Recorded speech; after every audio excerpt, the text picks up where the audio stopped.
So I wanted to move out of the country. I designed a business I was going to do abroad. I wanted to go into food business, and I was going to marry somebody for papers. So she asked me for $8,000. I paid 4,000, but I didn't just want to move without having something substantial. I started Landwey then. Hello everyone, welcome to this episode of the show.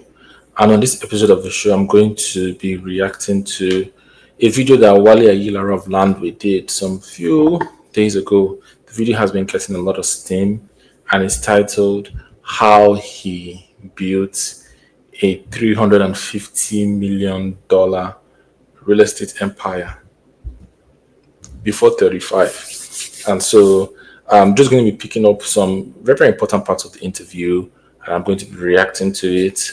Obviously, I'm for nobody. I'm going to be telling and obviously giving kudos to where kudos are due and criticism to where criticism is due. So let's go. But Wale Ayilara chose to build anyway. Developers are the ones creating communities. Sometimes we think governments are the ones creating communities. And whatever we do determines how the communities will look like. You can imagine that people spend a lot of billions building estates. Estate of about over 1,000 people. And there's no clinic, no hospital, fire service, nothing. From selling his first plots door to door, to developing large-scale estates and now pioneering a seeming Lagos, Nigeria's first eco-city. A developer will build something and call it luxury. People who do that don't even understand luxury.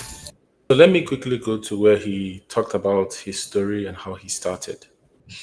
Moved to Lagos and I went into digital marketing for, different companies. But it was a thing at that time, digital marketing, because not too many people know how to use the digital space, then the social media and all of that. But I wanted a niche market.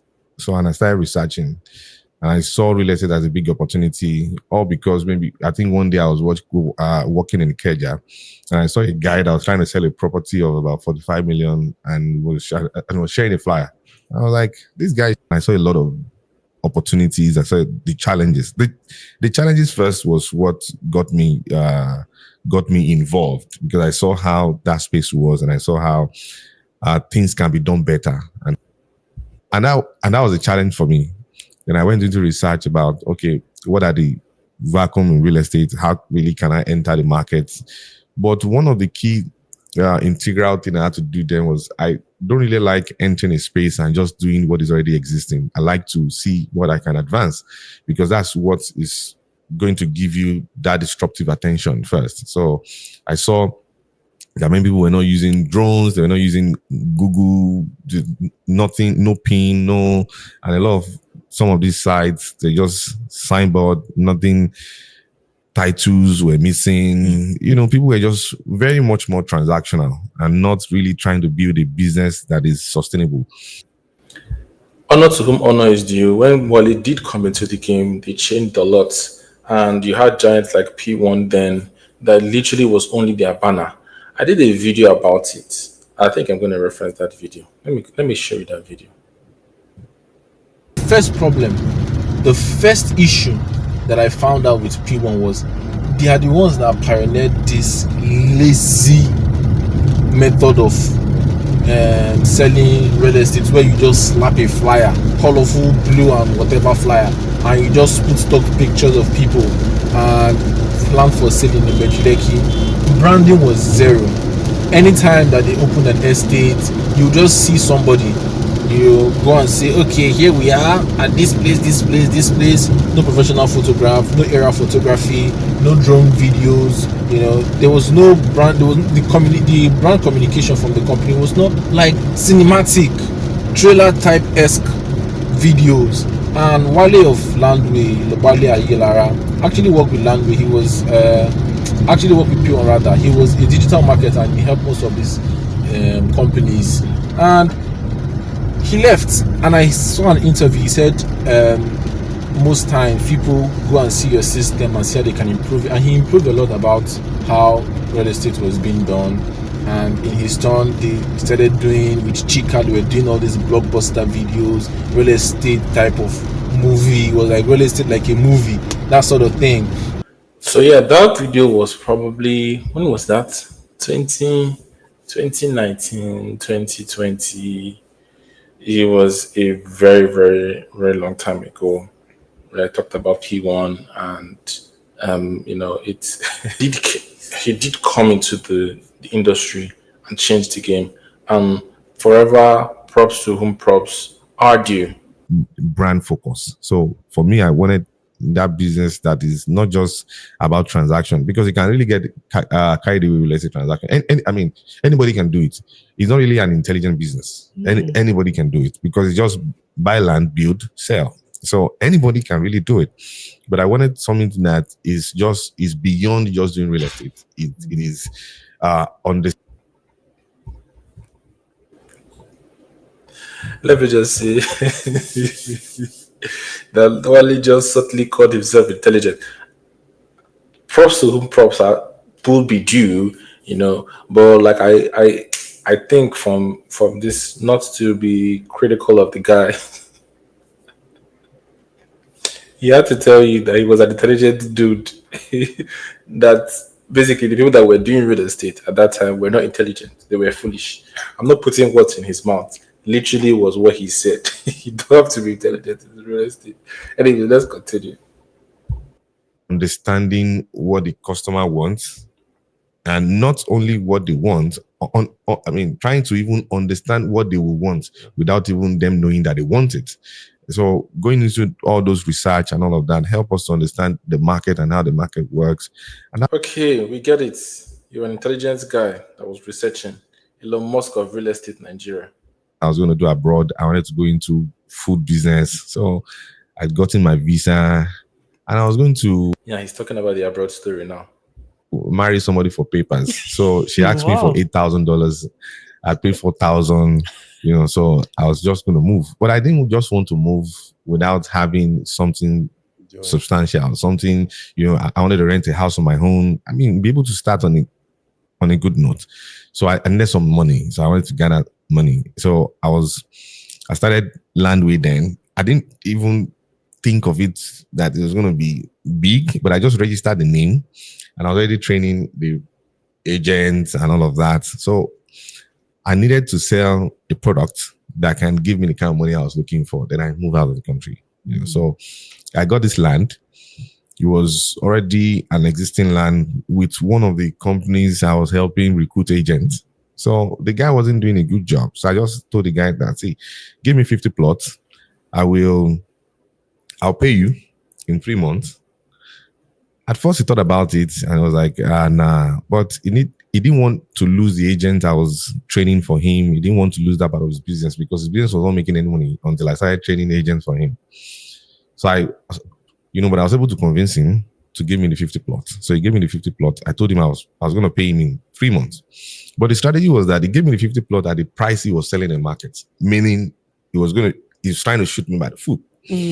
Thinking if I'm going to sell, I must sell at a higher value that is selling so that he can still continue to sell and it will be difficult for me to sell. So I thought about it because I needed really that 50 plots. So I went back to the drawing board and I said, you know what? If I can get this guy on 3 months, I can get him to do 6 months. So I'll sell this land in 30 days, pay him half of the money, renegotiate for an extended period of time, then use the remaining amount to get another land and then just exit. So I just map out that kind of plan. And I called some of my agents that I was already training. I said, hey, I have this land. Let's sell. I increased their commission by a little percentage above what the market was already paying. And everybody jumped on it. So, I had the agent anyway. I had WhatsApp group of agents and all of that. So I told them, and everybody jumped on it. They jumped on it and they were able to do it in even less than 30 days. So we sold the 50 plots in less than 30 days. And, after we sold the 50 plots, I was going to pay this guy, let's say on Tuesday. I was going to the site on Saturday. Then I got to the site and I saw the Domoniless came out and, this guy is not the owner of the land. Who sold to you? I'm like, I mentioned his name. He showed them his picture. They said, no, you don't know this guy. Really? I prostrated on the floor. I said, please. I see, I've sold 50 plots here. You really have to help me. Tell me the real owners of the land. So, they said, no, I have to give them something. So I gave them something. Then they said, okay, they're going to take me to the traditional rulers of that community and all of that. But that would be the next day. So I could not sleep overnight. I was just rolling that. So if you heard that part of it, I think one important thing to know that a key takeaway is that if anybody tells you that they have figured real estate in Lagos specifically, that person is a fool, because he literally just told you now how he had sold 50 plots, and it was not the real owner that gave him to sell, neither did the person have the power of attorney. And so, I mean, he's going to talk about that in later parts of this interview on how it's very easy to call people scammers. But bear in mind, like in the emerging location called the Benjuleki, real estate as a whole in Lagos, it was kind of like in its infancy stage some 5, 6, 8 years ago. And a lot of developers, a lot of investors were learning on the job. And so many people made mistakes that they were able to recover from. So many people bought land twice. So many people were had to relocate people, that investors that bought from them. There was a whole learning process for them to understand title, understand the where Lagos State government was going, and policy direction and what have you. So I think that's a very, very important context to have. So let's continue. I think I'm going to something agent. He had already mentioned that it was the agents that he was working with, increasing their commission slightly, that kind of kicked things off here. That's going to be very, very important, because I have a couple of things I'm to get off my chest with Lolly and agents. Let's go. Am I going to do? I've paid commission. Am I going to? So, but the next day I went to see the real owners of the property. So immediately I got there, I just proceeded on the flyer. See, I've sold this land, and even if at all you don't want to, you've not done this for anybody, and this guy, you don't know him, but please, I just need to, spoke all the Yorubas I know and all of that. And eventually he said, okay, you know what? He seems to be a very young man. I mean, very nice person. And okay, so we'll give you this land. And so I asked them for the price. They gave me 50% of the amount the guy offered me. Instantly there, I wrote a check. I wrote the check. Then I told them that I want 100 plots. So they gave me 100 plots, and I wrote a check for them of the part payments, and that was how I got into that deal. And a month down the line, the guy called me again because I didn't pick his call on the Tuesday I was supposed to pay him. He was calling me. So when I just got tired, and I just pick up the call, I say, "You're a scammer. You're doing this thing. It's not right. It's not this." And never called me again. Since till date, he never called me again. But these are the kind of challenges that happens in real estate and all of that. So after selling that plot, I took my agent for retreat. Told them about the vision of the company, what we're trying to do in the market, we're trying to, change the face of the market, just something to just, boost them up and tell them that. But I had plan B in my mind. And see, after this, I'm not going to do this thing again. I'm going to America, and that's it. So, but I went for my sister's wedding, and that was a game changer. So, I mean, honor to whom honor is due at this point. This is such a very, very interesting, fortuitous, serendipitous story on how he stumbled into success, stumbled into the industry, and his steps were guided, as it were, to be at the right place at the right time, have the right team, and then was able to start off. I mean, he would go ahead to talk about how he went to the US, and then he saw somebody that was trying to sell like 50 plots of land or 100 plots in Shangotedo. The same agent, he gave them 20% commission and promised them a car, and they were able to sell it. And I think that it was so wonderful. But to see that that's kind of was his starting, and to also come and now and realize that Wale of Landwey has so much disdain at this moment for the same agents. They're very, very instrumental, because I was joining the industry around the same time Landwey was starting, and giving people cars, trips, which he mentioned. And after a while, he did actually come out and say that agents were one of the problems in the industry. Agents were people that were literally, Wale was caught Iguma right now. And it was like, oh, there's too many real estate groups, there's too many chains, there's this one. He wanted everybody to register under him. And then that did not work, and that didn't come out as it would. They literally severed ties with external agents, and they said it must be through them. And I helped a client get a couple things in Landway, and they were talking to one of the staff. She was like, right now, no agent is allowed in a SIMI. We're not even joking with that. And I'm like, come, is it the same agent? And human beings for you. I can understand how that is a business decision, but you're talking about the likes of Mixter Africa, Alara City, Rendezvous, the biggest African developer. These people still work with agents. I think I heard Dr. Ned in a one of these online forums he was having in real estate investments, diaspora expose. He said, don't ever get too big to speak to agents. Don't ever get too big that you don't need agents. What that you see here, what landed that you see here, people like Eden Oasis, Kende, Funke Kende, BRG, these people sold multiple houses, multiple landed property for him. And then one day, just like it's not good for business, it's not sustainable. And like I said, I get how you maybe want to change your business POV, but to me, let's call hypocrisy what hypocrisy is, and it doesn't make sense. Who knows? Some of the issues that they have today will probably have been solved if they had this steady stream of agents that were able to, first of all, assuage the hearts and minds of clients, and also to help them to turn around some of their properties better. Now they have a very different marketing POV. They're using influencers, they're doing lifestyle marketing. They are partnering with micro influencers, mega influencers. Ola of Lagos was in Simi Lagos. Nico's living. This sort of people that they're working with, and it's okay to change your business,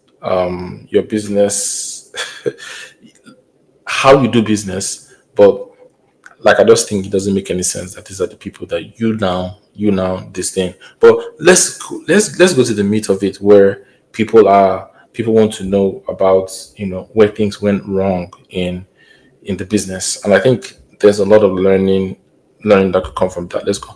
And leaving. And I really want to go into this point because a lot of people who watch this podcast are living in the US right now in this era. I don't know what year people will be watching this. I think this will be a evergreen interview. And they want to leave, but they feel stuck, right? They want to come back to Nigeria. There's lots of people in Nigeria that are like, I want to go to America, right? So I want you to talk about really that decision to not go to where everybody is looking for. Every day the embassy has interviews. Every day people are like, how can I get an American visa? How can I leave? So how did you were there, you had a visa, you almost had a wife set up, right? Where you would get a green card. Everything was on a platter. All you had to do was take it. So what made you leave all of that and bet on Nigeria? So the truth is that, funny enough, we're still discussing this in the office yesterday, and it was the center point of my discussion in the office yesterday. The truth is that there's nobody in Nigeria right now that you will tell not to travel abroad and they will listen. They will never listen. Yes. They want to see it for themselves. In fact, they have the first 3-month pictures they want to take and post on social media. They already have it. They already have it in the mood board somewhere. They will never listen. They will never listen. In fact, I did a lot of proof of fund for a lot of people who moved to the UK, and all of them are regretting it right now. I call one. Like, I didn't want to. I wanted to comment on the real estate part of it, but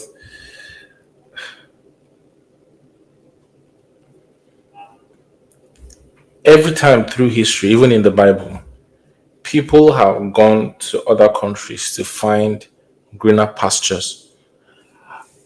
I think it's not fair how sometimes people from a place of privilege come and say going abroad is not everything. You can start something in Nigeria, deservedly so. But sometimes these same people, it seems to me that these people, they have a plan B, a plan C. Wale had already, obviously, he had the visa. At very least, he had a visitor's visa. He already was in the process of getting the green card. And you already had you had a soft landing, and if Landwey didn't work out, you have something that was waiting for you. So I don't think you can put yourself in the same position with an average Nigerian that doesn't see anything that he can do, or even if he's working to something. People that want like a plan B, a plan C, a plan D, and most people, clergymen, all of when they speak about this issue, they speak about it from a very, very like from a place of privilege. Now, I'm not going to say you're going to use all of your whole money, or you go to the desert, or um go to the seas. But is it not ironic how some of these people that are speaking like this would really probably have a business if not for Nigerians in the diaspora? The Nigerians that you're discouraging or that you're making fun of that are going there, would you have a business if not for diaspora remittances? So I think it's a food for thought. I think let's have balanced conversations about this, because even me, I've done a video about it. It was like, okay, and I was a champion of it, and I've seen life abroad, and I've also seen life in Nigeria.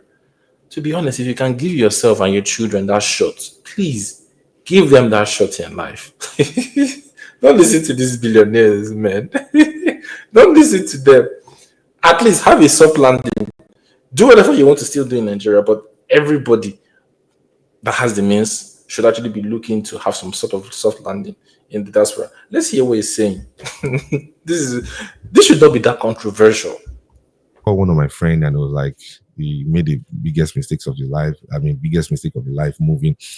But also, what happens is that sometimes where people don't, we're thinking about what other people will say, and not looking out necessarily for what works for us. So we're thinking, oh, I've sold everything, I've moved here. What will people say if I move back? So let me keep at it. My driver in the UK driving me to the airport on Saturday, and he said to me, I've been here for 25 years and I really want to move back. I was a stockbroker in Nigeria before I moved there, and I feel I've lost a lot of time. My children are grown now, and really, I can't really point out to what I've been able to achieve being here. So, and there are a lot of Skill issue, man. I mean, how it goes out to anybody. Sometimes these stories are just over exaggerated to make it like people that made the decision to. And yes, lots of people aren't doing well, and there are people that are just doing averagely. But then, what is actually really doing well if we actually go back to it? I think we need to. Some people just want peace of mind. They want to be able to give their children the opportunity to afford. I think somebody was saying something. His dad gave him 6 million when he was going to the UK. Some like, was it 5 or 10 years ago? 6 million was £24,000 then. He paid tuition. He didn't work for the whole time. He was flexing. Now, to get that 24,000, you're looking at close to 40 something million. And he was like, if he waits again and he doesn't leave, by the time he sees his children's turn, probably we're talking about 100 million for them to school out. Come on, Wale, please sell your business. Leave all these immigration talks. We will not live here today. Right, building in Lagos is not for the faint of heart. Has there been a project that almost broke you, where you said, I don't know if maybe it's time to start thinking about some other sorts of career? Is there any project that's really stretched you? And Yeah. what did that feel like? Yeah. He's still stretching. He's stretching. Nigeria is a very interesting country, but you have to decide as to the kind of game you want to play. You have to constantly do it afraid, and no matter how tough the economy is, you must decide to be tougher than what you can imagine. Pounds is 2,060 pounds, and we're still smiling. Yeah. That means that even if pounds is 5,000, 10,000, Nigerians have the Gidigba. Yeah, we have the. This guy, you supported Tinubu. Why? What are you saying? And we don't look at all of those things. We build regardless.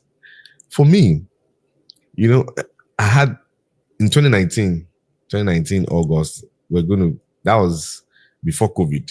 So we said, we have this land, and then we said we're going to change the entire face of this community. It was Ibamadesoya Ogombo axis. We said we're going to change this entire community. That road was a dead road. So we're going to change the entire face of the community. We're doing 4,000 homes. I was so excited about the project. We designed it to be extremely functional. Also people don't build functional homes in Nigeria. Developers just want to build. They're not concerned about the living structure. How people are going to live there. If you want to go out, they open the door like this. People don't think to that nitty-gritty. Oh, if I sit here, then I need a socket on this wall. They don't go through all of that. We did that. It took us about 4 months just to design, and we had to look at everything. I was so super excited about the project. 4,000 homes. The marketing was good. We acquired the right property for it, the right location for it. This was 2019 August. We opened it up. By March 2020, COVID happened. After COVID, before COVID, we had done some infrastructure. We had built one house. I think 4. So during COVID, it was like the world was going to end. So I was already thinking about the project. This project, are we even going to have people live in this project at all? It's like the world is coming to an end. This thing is going to wipe everybody out. And I called somebody during COVID, and the person said, you know what? The world is coming to an end. You need to, liquidate all your blah, blah, blah. Then I called somebody else that said to me, see, you built Landwey when dollar moved to 500 for the first time in the history of Nigeria. This was 2017. Dollar moved to 500 for the first time. And you built a company. So this COVID is not going to be the end of the world. Sit down, we strategize this business, and that was exactly what I did during COVID. So while everybody was thinking it was going to end during COVID, I was doing meetings with my team that immediately after the lockdown, we want Urban Prime to be the center of attention of the Lagos real estate markets. So we had workers on site that were feeding. We didn't allow them to go out, so we're still paying them. They were working. Immediately after COVID, we had finished the house, stage it, because people don't stage houses in Nigeria. Then we started staging. He's right. They actually did start staging.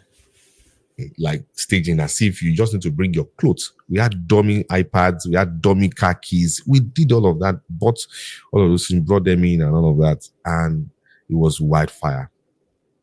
The market was ready for it. Everybody was coming to Urban Prime. We had a lounge. It was a very good experience for people. And in 2 years, we actually did 4,000 homes. We sold. But what had happened is that immediately after COVID, the demon we're going to face was still doing rehearsal. When it started, dollar started going up. We started the project in 2019. Cement was 2,300.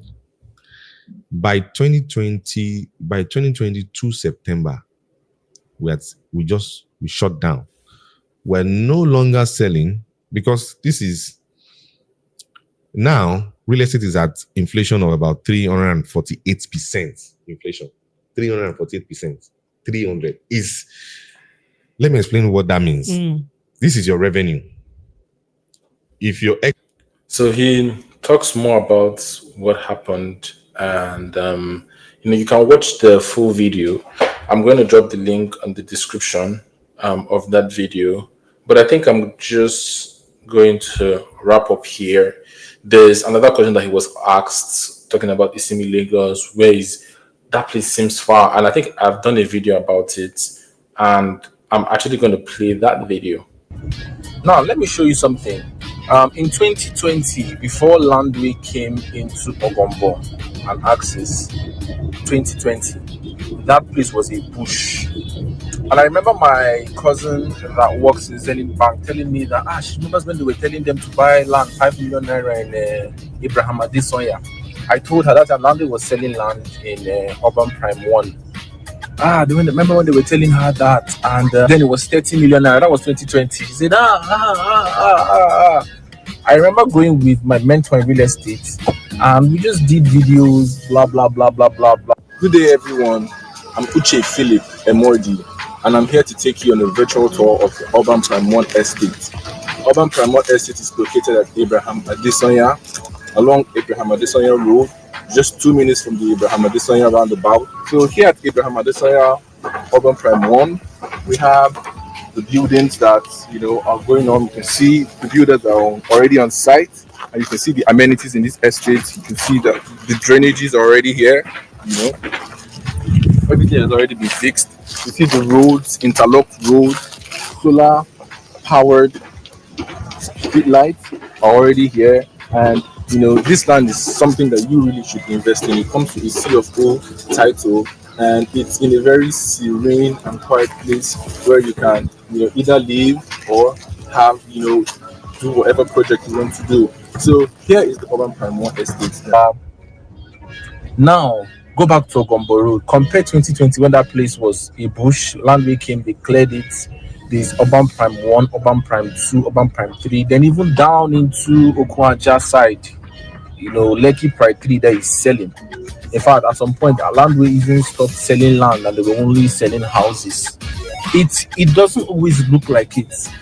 And so, if you see a place and then your only reason why you're not investing in it is still bush, the people that are going to go and remove the bush and are going to.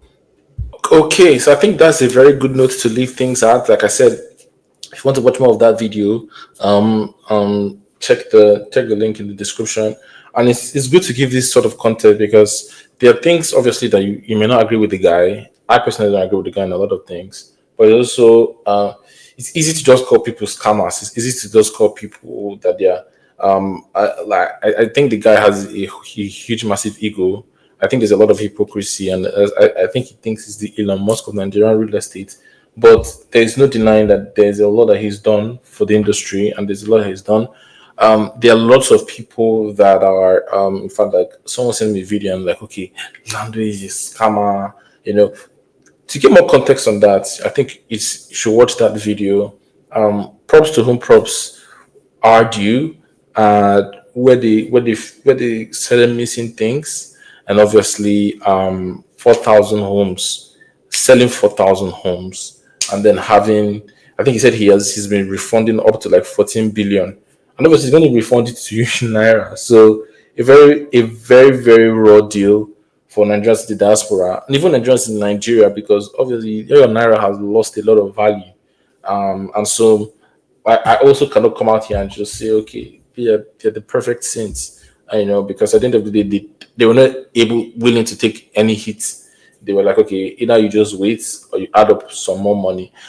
Watch that video to give you the more needed context. I think I'll be doing more and more of these videos where I talk about developers. I think I'll do P1 next. Talk about kind of where they're getting things wrong and where they're getting things right. They're just so that we can have for more healthy conversations. What do you think about Landwey? What do you think about Wale Ayilara? What do you think about that video? Find the full video in the description. Drop your comment, kindly like, kindly share, kindly subscribe. Contact us for opportunities, real estate opportunities in Lagos State.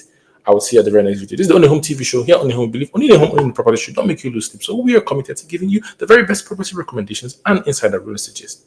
See you at the very next video.